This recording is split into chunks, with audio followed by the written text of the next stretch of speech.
الحمدللہ رب العالمین والصلاة والسلام علی رسول الکریم وعلی آلہ وصحبہ اجمعین۔ میں اپنے تمام ناظرین کو السلام علیکم کہتا ہوں اور امید کرتا ہوں کہ آپ سب خیریت سے ہوں گے اور آپ سب ماہ رمضان المبارک کی برکتوں اور سعادتوں کو سمیٹ رہے ہوں گے۔ اللہ تبارک و تعالی ہم سب کو اس ماہ مبارک کے صدقے ہم سب کے صغیرہ اور کبیرہ گناہوں کو معاف فرمائے اور ہم سب کو ماہ رمضان کی برکتوں اور سعادتوں کو سمیٹنے کی مزید توفیق عطا فرمائے۔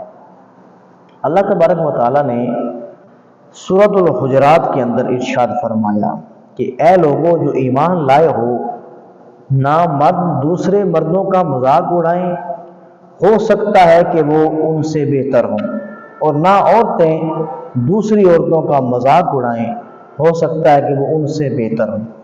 آپس میں ایک دوسرے پر لعن طعن نہ کرو اور نہ ایک دوسرے کو برے القاب سے یاد کرو۔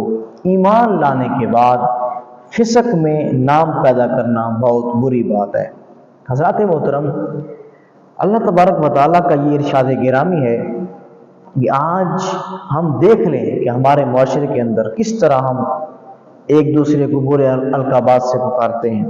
کوئی بھی شخص ہو تو آج کل ہم کسی کو گالی گلوچ کے ساتھ، فلانا ڈھمکانا، اس طرح کے الفاظ کے ساتھ ہم ایک دوسرے کو یاد کرتے ہیں اور پکارتے ہیں۔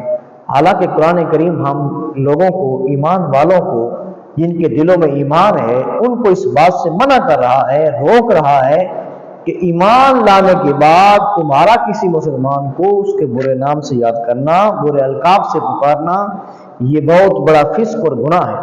دوستان گرامی قدر، تو جو شخص قرآن کا پر عمل نہ کرے، قرآن کا مذاق اڑائے، تو اس سے بڑا بدبخت کون ہو سکتا ہے جو اللہ کی کتاب، لا ریب کتاب قرآن کا مذاق اڑائے۔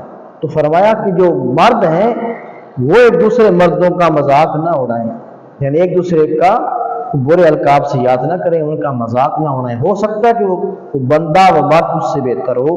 اور فرمایا کہ جو عورتیں ہیں وہ دوسری عورتوں کا مذاق نہ اڑائیں۔ ہو سکتا ہے کہ جس عورت کو وہ عورت تنقید کر رہی ہو وہ عورت اس سے بہتر ہو، اللہ کے ہاں مقبول ہو۔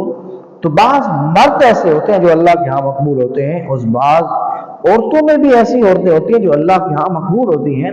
تو حضرات محترم، اللہ کا قرآن ہم سب کو لعن طعن کرنے سے روک رہا ہے کہ آپس میں ایک دوسرے کو لعن طعن نہ کرو، لعنت نہ بھیجو، بلکہ سلامتی پھیلاؤ، ایک دوسرے کے لیے خیر کی دعا کرو، اور نہ آپس میں ایک دوسرے کو برے القابات سے پکارو بلکہ اچھے ناموں سے پکارو۔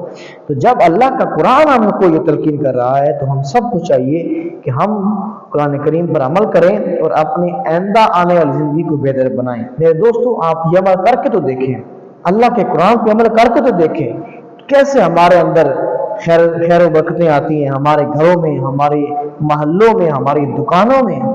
یہ کیسے خیر و برکت ہوگی جب ہم قرآن پر عمل کریں گے، جیسے قرآن کہتا ہے ویسے کریں گے تو اللہ بھی ہم سے راضی ہوگا، اس کا رسول بھی ہم سے راضی ہوگا۔